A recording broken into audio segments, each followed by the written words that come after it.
Hello everyone and welcome back to the channel. We are back watching Jujutsu Kaisen Season 2, Episode 2, and I did my proper research now. I understand who is who, and the fact that this is basically a prequel. And there's a lot of characters that showed up that I should have recognized but didn't, but now I know who they are, so let's move on, shall we?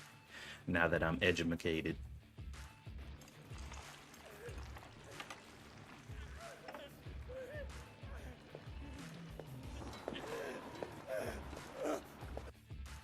I like how he's just casually making some tea in this broken down building.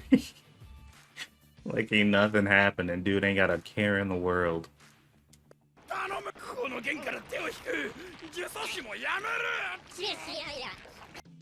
my god, this thing is trying to kiss him. And it is terrifying and disgusting all at the same time. Yeah. I'd be I'd be begging for mercy too. That's just be glad it just wants to kiss for now.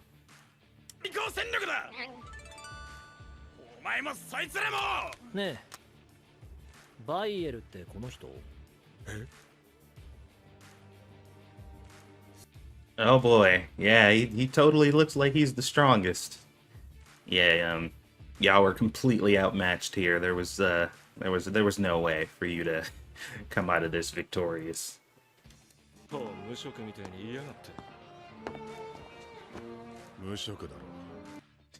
You're talking like I'm unemployed. Well, you are.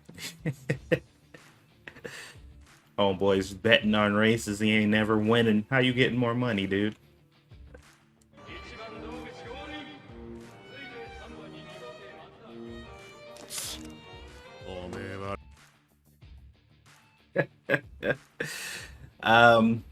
I get the feeling this dude is just genuinely bad with money and doesn't really know how to make it properly. He definitely knows how to lose it, that's for sure.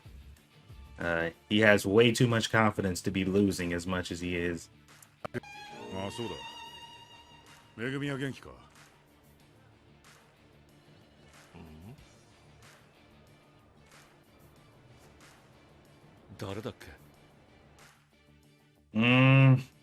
So that's Megumi's dad, apparently. And he's acting like he don't know who his son is, which is kind of messed up. They call him the sorcerer killer, though, so that tells you basically all you need to know about him. Once again, the OP is very enjoyable. Like I said, the song's really good, and just the general storytelling and animation is great. It's nice to see all of them having so much fun.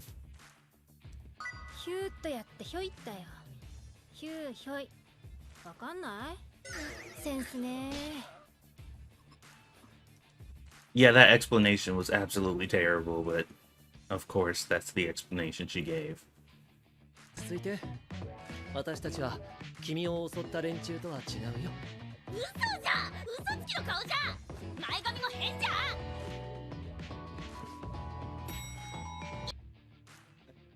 That was not the type of character I expected her to be. They present her as such a kind of chill, calm, and, you know, I don't know. I didn't expect her to be so rowdy. But that's cool, because that's interesting. I didn't think I'd be interested in her character at all, but there you go.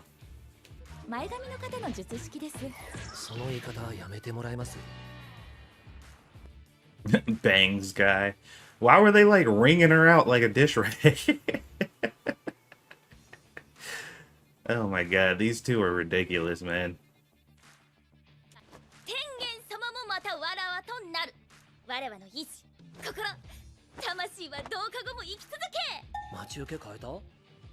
Oh wow. So that's actually pretty interesting. I was curious how the person who was set to be the person, you know, the sacrifice. Well, that's not the way she sees it. She doesn't see it as a sacrifice. You know, she sees the assimilation as a joining. You know, I was wondering if it was going to be consensual, and I had the idea that these people are probably raised to believe that it's an honor or something like that, you know, to prevent any pushback. You know, it's like, oh, this is an honor. You're a person of legend or some crap like that. So, it seems she's pretty hype about it, and also very upbeat about the idea of assimilating. So there you go. That answers that question.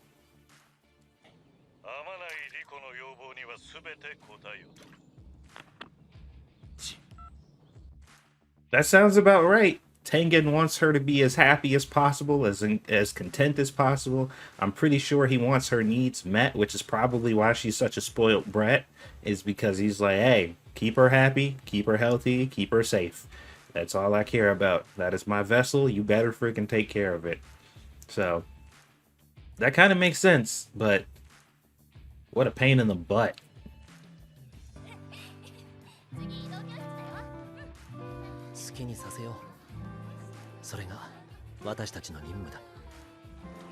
So yeah, that was a part of what I was saying before. Like, it's the ultimate sacrifice. She seems pretty upbeat about it, but you'll never be able to see anyone you love or care about again. Like, that shit's over with. So maybe, in a sense, it's good for if the assimilation, like, basically erases your sense of self, because it's just like, your sense of self is irrelevant now that you're trapped inside this place and can never interact with anyone ever again. It doesn't matter who you are or who you were at that point. So I don't know. I guess we'll have to see how they end up resolving this and how this ends up working out. Huh?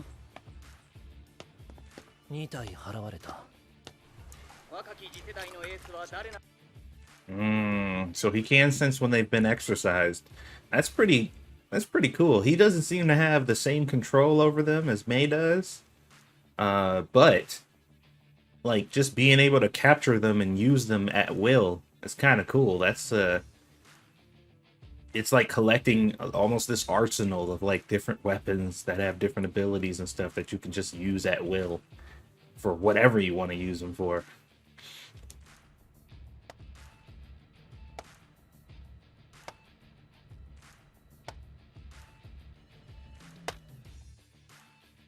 Dead or alive, huh?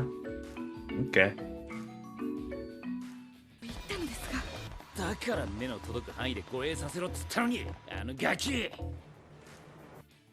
Oh my god, I'm still kind of floored.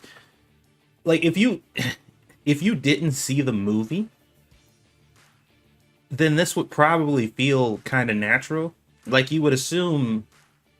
So, like, your experience changes completely based on if you've seen the movie or not. I would imagine the expectation is for most people to have seen the movie, but if you didn't watch the movie and then watch this first, like, the roles are like, it's crazy how the roles reverse, because the two characters, Gojo and Geto, they seem polar opposites of what they were portrayed as in the movies. But a lot of time has passed since then, though, and they, gradually turned into the people who they were. It just feels odd, like a disconnect, kind of. I'm waiting for the ball to drop and waiting for the shift to happen to understand how they kind of traded places as far as attitude goes.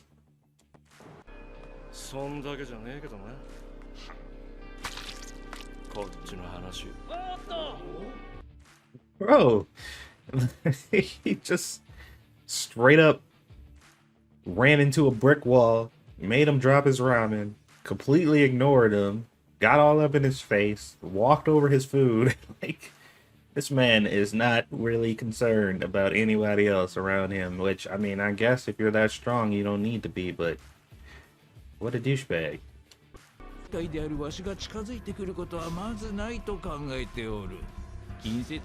Oh, this dude's pretty analytical, man. He's well, he thinks he's breaking him down, and this is probably one of those instances where experience ends up working against you because you're so confident in your age because you've been around for a while. You're like, oh, this youngin', he doesn't know what's coming to him. He's inexperienced. I'm older. I know a lot more, but that's probably gonna backfire.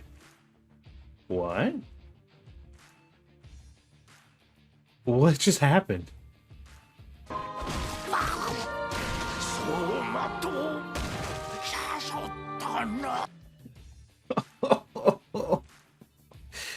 Oh my god. Yep.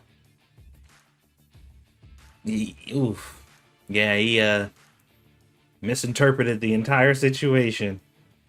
Got his ass handed to him. Yikes. 隅に置けぬ。だから違うってば。高校生？お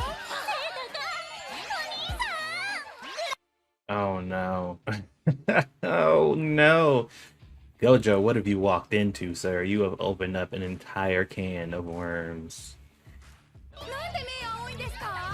お願いします。うん。おい、調子乗んなよ。 And he is like definitely fueling the flames. Oh my god. This Gojo is completely different than the one I'm used to, man. This is like a completely new character. It's crazy how just conceited and oh man, completely different dude, man. I mean, he was kind of conceited before, just like I don't know, confident, but it seemed like he matured. Like his confidence from before seemed like it was confidence based on experience and just like honing his craft and understanding who he is and what he can do. But now it's just like straight up, I am a badass, but I'm gonna be immaturely, just nonchalant about it and just do whatever I want and fuck everybody else type of thing. He's definitely rebellious, it seems. 教職の出会いのなさなめんじゃないわよ。それは私たちだって同じでしょ。教師が年下趣味とか見損なったわ。 Oh man, you can definitely feel the more comedic spin in this one than as opposed to the first season. They are definitely going for more of a lighthearted kind of just humorous take on this prequel, I guess you would call it.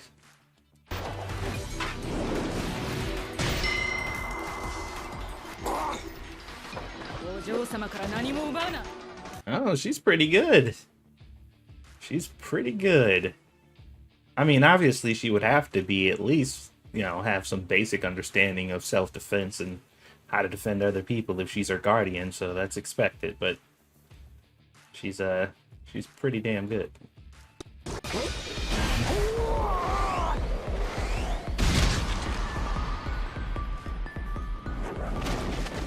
Bro, that was crazy. Gojo, like, the tripped out part about Gojo is he's disgustingly conceited. Almost annoyingly so. But it's like, well, what are you gonna fucking do about it, though? Like, what the fuck are you gonna do? You gonna beat his ass? No. And shut up. It doesn't matter. He can be conceited, because he'll fuck you up, so it kind of doesn't matter. I don't think I've ever seen him really struggle all that much with anything.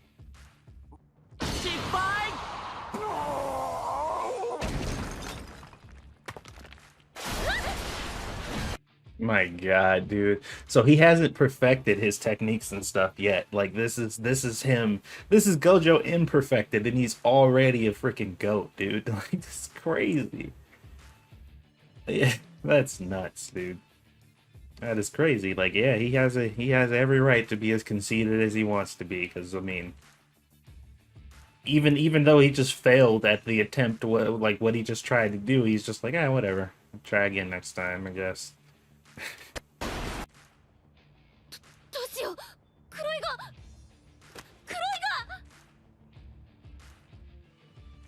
Oh. What happened? How'd she get captured? That was unexpected. Alright, so yeah, this season is really fun. I gotta go back and watch the first season again, because I remember the first season being really good too, but this is just really enjoyable on a base level. It's funny. There's a lot of action involved, a lot of badass characters. All the personalities and characters that I'm seeing are very entertaining. Like, this is just good anime. Like, flat out 100% good anime. I'm never bored. Lots of questions are being answered. Even though a bit of it is exposition and stuff, like, you still are getting answers to questions you want. It's very fun. They did a really good job with this so far. So hopefully it continues throughout, almost like Chainsaw Man was. Like Chainsaw Man was just hilarious, and it was also really fun from beginning to end. And this show is really giving me some heavy Chainsaw Man vibes. And now that we're talking about it, though, the demons kind of in Chainsaw Man are very, very similar to the way the cursed spirits are in this one. Where how like there can be cursed spirits that represent certain things and they gain power based on the amount of fear kind of garnered for those things. That's something that I that we did see definitely in Chainsaw Man, which was kind of interesting. And just to be honest, like if somebody told me that Chainsaw Man and this show took place in the same universe, I'd be willing to listen to that argument because they seem pretty close. But either way, the episode was good, and that's essentially what I wanted to get across. So thank you guys for watching. Hopefully you enjoyed it. I will see you guys on the next one.